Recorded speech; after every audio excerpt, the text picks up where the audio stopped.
42 নম্বর math বলেছে এক ব্যক্তি 40% পথ মানে কি বলো তো 100 কিমির মধ্যে 40 ভাগ বা 40 কিমি, পার্সেন্ট মানে হচ্ছে 100তে। ধরে নাও তুমি পরীক্ষায় পেয়েছো 70% নাম্বার পেয়েছো, এর মানে হচ্ছে তুমি 100-র মধ্যে 70 পেয়েছো। বোঝা গেল? আমি যদি বলি তুমি 70% ধরে নাও আমি কথা বললাম টাকা দিয়েছো, এর মানে যদি 100 টাকা বেতন হয় 100 টাকার মধ্যে তুমি 70 টাকা দিয়েছো। তোমার ওজন মনে করো ধরে নাও 70% কমে গেছে, এর মানে তোমার ওজন যদি 100 কেজি থাকে 70 কেজি কমে গেছে। তাহলে 40% পথ যদি 100 কিমি হয়, তার মানে 100 কিমির মধ্যে 40 কিমিকে বলছে 40%। এটা বোঝা গেল? তো এবার দেখো কী বলছে, 40% পথ। তার আগে আমি দেখব মোট পথটা কত। এটা হচ্ছে মোট পথ কত কিমি, 100 কিমি। 100 কিমির মধ্যে এইটা ধরে নাও বলেছে 40 কিমি, মানে 40%, তাহলে 40 কিমি হচ্ছে। তাহলে এদিকে বোঝো ভালো করে, এদিকে তাকাও। তাহলে 40 কিমি পথ যাচ্ছে কত কিমি বেগে, 10 কিমি পার ঘন্টা বেগে। হয়ে গেল, লিখে দিলাম।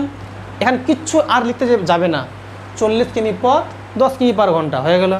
ফের বলেছে 15% পথ, তাহলে মানে কি 100-র মধ্যে 15 কিমি, তার মানে তাহলে তো এইখান থেকে এটা মনে করো 15 কিমি। কী আছে স্পিডটা বলেছে, দেখো বলেছে 20 কিমি পার ঘন্টা বেগে। কত?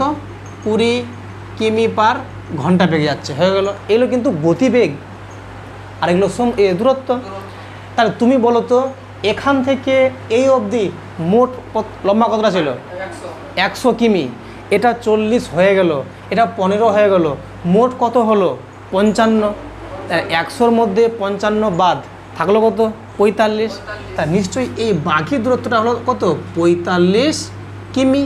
এই ডিস্টেন্সটা যাচ্ছে মানে বাকি দূরত্ব যাচ্ছে বলেছে 30 কিমি পার ঘন্টা বেগে। তাহলে নিশ্চয়ই এটার মান 30 কিমি পার ঘন্টা। এটা বোঝা গেল না, যায়নি? এটুকু করা হলেই তো এনাফ। এটা আমি কিন্তু নিজে থেকে লিখিনি, বইটা পড়লাম আর লিখলাম, তুমিও লিখতে পারবে। এটা আমি এখন লিখছি ফার্স্ট টাইম। তুমি যখন এক্সপার্ট হয়ে যাবে তখন তুমি লিখবে না, তখন ডাইরেক্ট লিখবে, তুমি অঙ্ক একদম সংখ্যায় লিখবে ডিরেক্ট। কী লিখবে? তুমি তো জানো মোট দূরত্ব বাই মোট সময়। তো মোট দূরত্ব কত, 100 কিমি।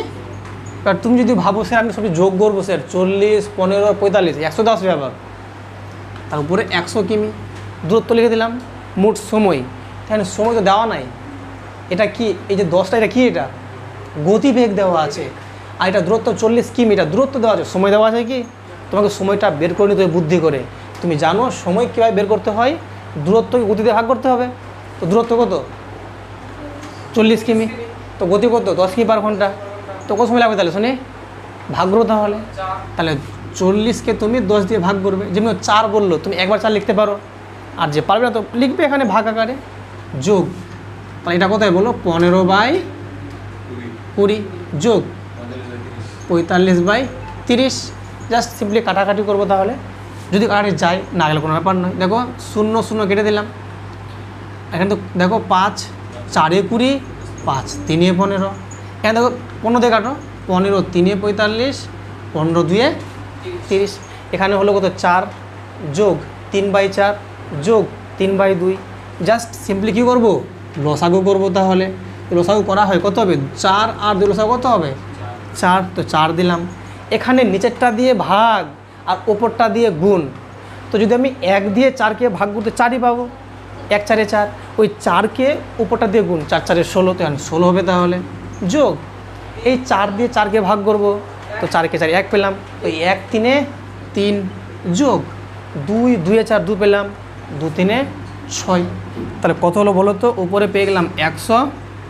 আর যদি 16 3 আর 6 যোগ করবো, 16 আর 3 + 6 কত, 25 হয়ে যাবে। তাহলে উপরে হয়ে গেলো 25, আর নিচে 4টা উপরে ওটা কি গুণে যাবে না, এখানে 4 গুণ 25, 4 100, 4 4 16 কিমি পার ঘন্টা।